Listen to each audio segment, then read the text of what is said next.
Hello Ranju, നീ ഉറങ്ങിയോ? ഞാനിവിടെ എത്തി. നീ എത്തിയോ? ഞാൻ ടി വി കാണുമായിരുന്നു. ഉറങ്ങിയിട്ടില്ല.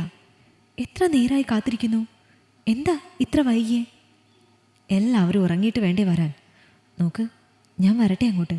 കുഴപ്പമൊന്നുമില്ലല്ലോ. നിനക്ക് പേടിയുണ്ടോ? ഇവിടെ മുത്തശ്ശിയും അനിയത്തിയും മാത്രമേ ഉള്ളൂ. അവരൊക്കെ ഉറങ്ങി. അമ്മയും അച്ഛനും ഇവിടെ ഇല്ലെന്ന് ഞാൻ പറഞ്ഞതല്ലേ. അവരൊരു കല്യാണത്തിന് പോയതാ.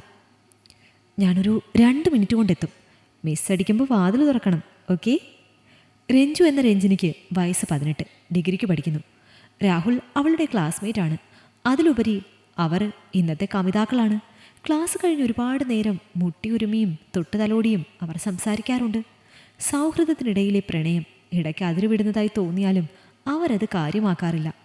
അന്നും വൈകുന്നേരം ക്ലാസ് കഴിഞ്ഞ് ഒഴിഞ്ഞ ക്ലാസ് റൂമിൽ വെച്ച് അവർ പ്രണയം പങ്കുവച്ചു. അവൻ്റെ തമാശയിൽ പുഞ്ചിരി വിടർത്തിയ അവളുടെ ചുണ്ടിൽ അവനൊന്ന് മെല്ലെ വിരലമർത്തി. പിന്നെ മെല്ലെ ചുണ്ടുകൾ പരസ്പരം കോർത്തിണക്കി. അവളുടെ കണ്ണുകൾ അവനെ തന്നെ തീഷ്ണമായി നോക്കി. ആ കണ്ണുകൾ അവനോട് എന്തൊക്കെയോ മന്ത്രിച്ചുകൊണ്ടിരുന്നു. ആ തിരിച്ചുപോക്കാണ് ഇന്ന് രാഹുലിനെ അവളുടെ വീട്ടിലേക്ക് എത്തിച്ചത്. അതും ഈ രാത്രി. വീട്ടിലെത്തിയപ്പോൾ അച്ഛനും അമ്മയും ഇന്ന് രാത്രി ഇവിടെ ഉണ്ടാകില്ല എന്ന് അനുജത്തി രാഗി പറഞ്ഞപ്പോൾ സത്യത്തിൽ മനസ്സിൽ ലഡു പൊട്ടി. അപ്പോഴേ വിളിച്ചു പറഞ്ഞു, രാത്രി ഇതാ ആളിവിടെ എത്തി. മിസ്സടിച്ചപ്പോൾ അവൾ മെല്ലെ വാതിൽ തുറന്നു. മഴയില്ലെങ്കിലും റെയിൻകോട്ടും തൊപ്പിയും ഇട്ടാണ് അവൻ വന്നിരിക്കുന്നത്. പുറത്ത് നല്ല തണുത്ത കാറ്റടിക്കുന്നു. അഴിച്ചിട്ടിരിക്കുന്ന മുടി കാറ്റിൽ അലക്ഷ്യമായി പാറി നടക്കുന്നുണ്ട്. പെട്ടെന്നുള്ള അങ്കലാപ്പിൽ അവൾ അവൻ്റെ കൈ പിടിച്ച് മുറിയിലേക്ക് കൊണ്ടുപോയി. ഒരു ചുവന്ന റോസാപ്പൂ കണക്കെ റെഡ് സാരിയിൽ അവൾ അതീവ സുന്ദരിയായിരിക്കുന്നു. നേർത്ത സാരി ഇഴകളിലൂടെ മുഴുത്ത മാരടം എന്തിനൊക്കെയോ കൊതിച്ചു നിൽക്കുന്നത് അവൻ കണ്ടു. അരക്കെട്ടിൽ ചുറ്റിയൊതുക്കിയ സാരി. അവനവളെ തൻ്റെ കണ്ണുകളാൽ ബലാത്സംഗം ചെയ്തു. അരക്കെട്ടിൽ ചുറ്റിപ്പിടിച്ച് മുഖം ചേർത്ത് പിടിച്ച് ചുണ്ടിലൊരു കടി. ശേഷം കണ്ണു തുറന്നപ്പോൾ അവൻ ഞെട്ടിപ്പോയി. രഞ്ജുവിൻ്റെ അനിയത്തി അവർ നിൽക്കുന്ന റൂമിൽ കട്ടിലിൽ കിടന്നുറങ്ങുന്നു. അവനാകെ ഞെട്ടിത്തരിച്ചു. അവളെങ്ങാനും ഉണർന്നാൽ? എന്നാൽ രഞ്ജുവിൻ്റെ കാമകേളിയിൽ പിന്തിരിയാൻ അവന് തോന്നിയില്ല. ഒരു മുറിയിൽ മുത്തശ്ശി ഉറങ്ങുന്നു. അച്ഛൻ്റെയും അമ്മയുടെയും റൂം ലോക്ക് ചെയ്താണ് അവർ പോയത്. വേറെ റൂമില്ലെന്നും അനിയത്തി ചെറിയ കുട്ടിയല്ലേ, അവൾ കട്ടിലിൽ കിടക്കട്ടെ, നമുക്ക് നിലത്ത് കിടക്കാമെന്നും പറഞ്ഞ് അവൾ അവന് ധൈര്യം നൽകി. അവനെ ചേർത്ത് നിർത്തി കവിളിലൊരു ഉമ്മ കൊടുത്തപ്പോൾ ആൾ ഫ്ലാറ്റായി. ടെൻഷനുണ്ടെങ്കിലും കാമാസക്തി അവർക്ക് ധൈര്യം നൽകി. നിലത്ത് പായ വിരിച്ച് അവർ മെല്ലെ കിടന്നു. ആദ്യമായി എന്തൊക്കെയോ കിട്ടാൻ പോകുന്ന ആവേശത്തിലാണ് രണ്ടുപേരും. അവൻ അവളുടെ മേനിയിൽ മെല്ലെ കൈവച്ചു. നെഞ്ച് പടപടാ ഇടിക്കുന്നു. കഴുത്തിൽ മുഖമമർത്തി ചെറുതായി കിളിർത്ത കുറ്റി താടികൊണ്ട് മെല്ലെ തഴുകി. അപ്പോഴേക്കും നെഞ്ചിൽ നിന്നും സാരി അഴിഞ്ഞു വീണു. ആലില പോലെ ഇളകി കളിക്കുന്ന വയറിലും പൊക്കിളിലും അവൻ വിരലോടിച്ചു. കാലുകൾ പരസ്പരം കെട്ടുപിണയുന്നതിനിടെ കാൽ തട്ടിയുണ്ടായ ശബ്ദത്തിൽ അനുജത്തി രാഗി ഞെട്ടിയുണർന്നു. എണീറ്റ് നോക്കുമ്പോൾ തൻ്റെ ചേച്ചി ഇതാ ഏതോ ഒരാളിൻ്റെ കൂടെ കെട്ടിപ്പിടിച്ചു കിടക്കുന്നു.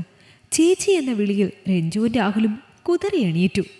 എന്തു പറയണമെന്നറിയാതെ അവർ കുഴങ്ങി. രഞ്ജു എന്തൊക്കെയോ കാരണങ്ങൾ പറഞ്ഞ് അവളെ സോപ്പിടാനും ആരോടും പറയരുത് എന്ന് ഭീഷണിപ്പെടുത്തി. 6ാം ക്ലാസ്സിൽ പഠിക്കുന്ന രാഗിക്ക് ഇതൊന്നും മനസ്സിലായില്ല. അവൾ മുത്തശ്ശിയെ വിളിക്കാനായി തുനിഞ്ഞു. പെട്ടെന്ന് രഞ്ജു അവളുടെ മുഖം അമർത്തിപ്പിടിച്ചു. സാഹചര്യങ്ങൾ നമ്മളെ മൃഗതുല്യരാക്കുമെന്ന് പറയും പോലെ രഞ്ജുവിലെ മൃഗീയത പുറത്തു വന്നു. രഹസ്യം ആരും അറിയാതിരിക്കാനും സ്വയരക്ഷയ്ക്കുമായി അവളുടെ നിർദ്ദേശപ്രകാരം രാഹുലും അവളും ചേർന്ന് തലയിണ അമർത്തി രാഗിയെ ശ്വാസം മുട്ടിച്ചു കൊന്നു. സ്വന്തം അനുജത്തി കൺമുന്നിൽ പിടഞ്ഞു മരിച്ചിട്ടും രഞ്ജുവിലെ ക്രൂരത അടങ്ങിയില്ല. അച്ഛനും അമ്മയും വീട്ടിലില്ലാത്ത തക്കത്തിന് ഏതോ ചെക്കനെ മുറിയിൽ കയറ്റിയെന്ന ചീത്തപ്പേര് പേടിച്ച് സ്വയരക്ഷയ്ക്കായി വീട്ടിൽ കള്ളൻ കയറിയതായും അനുജത്തിയെ ബലാത്സംഗം ചെയ്ത് കൊന്നതായും വരുത്തി തീർക്കാൻ കാമുകനെ കൊണ്ട് സ്വന്തം അനുജത്തിയെ പീഡനത്തിനിരയാക്കി. അതും ശ്വാസം കിട്ടാതെ പിടഞ്ഞു വീണ അതേസമയം.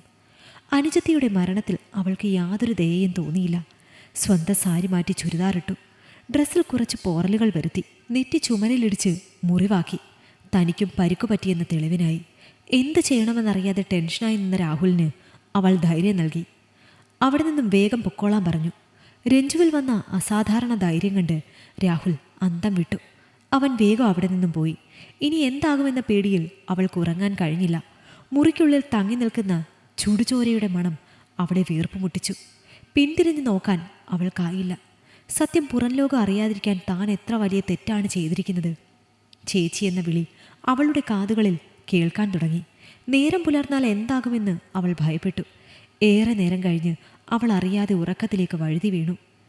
ചേച്ചി, നെറ്റിയിൽ മുറിവ് പറ്റിയല്ലോ, വേദനിക്കുന്നുണ്ടോ? രഞ്ജു ഞെട്ടിത്തെറിച്ച് പുറകിലേക്ക് നോക്കി. ഭയത്താൽ അവളുടെ മുഖം വിളറി വെളുത്തു. ചേച്ചി എന്തിനാ പേടിക്കുന്നേ? ഞാൻ ചേച്ചിയുടെ അനിയത്തിക്കുട്ടിയല്ലേ? ചേച്ചിക്കൊരാവശ്യം വന്നപ്പോൾ എന്നെ അങ്ങ് കൊന്നുകളയുകയല്ലേ? അച്ഛനോടും അമ്മയോടും എന്തു മറുപടി പറയും? ചേച്ചിയുടെ കൂട്ടുകാരൻ ഇനി ചേച്ചിയെ സ്വീകരിക്കോ? ചേച്ചി എന്തിനാ ഇങ്ങനെയൊരു മണ്ടത്തരം ചെയ്തേ? നമ്മൾ എത്ര സ്നേഹത്തിൽ കഴിഞ്ഞിരുന്നതാ. അച്ഛനും അമ്മയ്ക്കും 2 മക്കളെ ഒരുമിച്ച് നഷ്ടപ്പെടുമ്പോൾ എന്ത് വേദനയുണ്ടാകും? നമുക്കിടയിൽ എന്തിനാ വേറൊരാളെ കൊണ്ടുവന്നേ? അതുകൊണ്ടല്ലേ ഇങ്ങനെയൊക്കെ ഉണ്ടായേ? എത്ര ദിവസം ചേച്ചി ഇങ്ങനെ പേടിച്ച് കഴിയും? എല്ലാം നഷ്ടമായില്ലേ ഇപ്പോൾ? അനുജത്തിയുടെ വാക്കുകൾ കൂരമ്പ് പോലെ അവളുടെ മനസ്സിൽ തറച്ചു. കുറ്റബോധത്താൽ അവൾ വിങ്ങി. ഞെട്ടി കണ്ണു തുറന്ന് നോക്കുമ്പോൾ അനുജത്തി രാഗി തണുത്തു മരവിച്ച് കിടക്കുന്നു. ഏങ്ങലടിച്ച് പൊട്ടിക്കരയാനേ അവൾക്ക് സാധിച്ചുള്ളൂ. ഈ നശിച്ച നേരത്തെ അവൾ മനസ്സിൽ ശപിച്ചു. പുറത്ത് നല്ല മഴ പെയ്യുന്നു. തിമിർത്തു പെയ്യുന്ന മഴയിൽ കുറ്റബോധത്താൽ കണ്ണിൽ നിന്നും കണ്ണുനീർത്തുള്ളികൾ ഒഴുകിത്തുടങ്ങി. താൽക്കാലിക സുഖത്തിനായി തൻ്റെ ജീവിതത്തിലെ നിത്യസുഖം കളഞ്ഞതിൽ 100 വട്ടം അവൾ അവളെ തന്നെ ശപിച്ചു. ശ്രദ്ധിക്കുക, സാഹചര്യങ്ങളാണ് നമ്മളെ കുറ്റക്കാരാക്കുന്നത്. ഈ കഥ നിങ്ങൾക്കിഷ്ടമായെങ്കിൽ ലൈക്ക് ചെയ്യൂ. നിങ്ങളുടെ അഭിപ്രായങ്ങൾ കമന്റായി രേഖപ്പെടുത്തൂ. കൂടുതൽ കഥകൾ കേൾക്കാൻ ഈ ചാനൽ സബ്സ്ക്രൈബ് ചെയ്യൂ.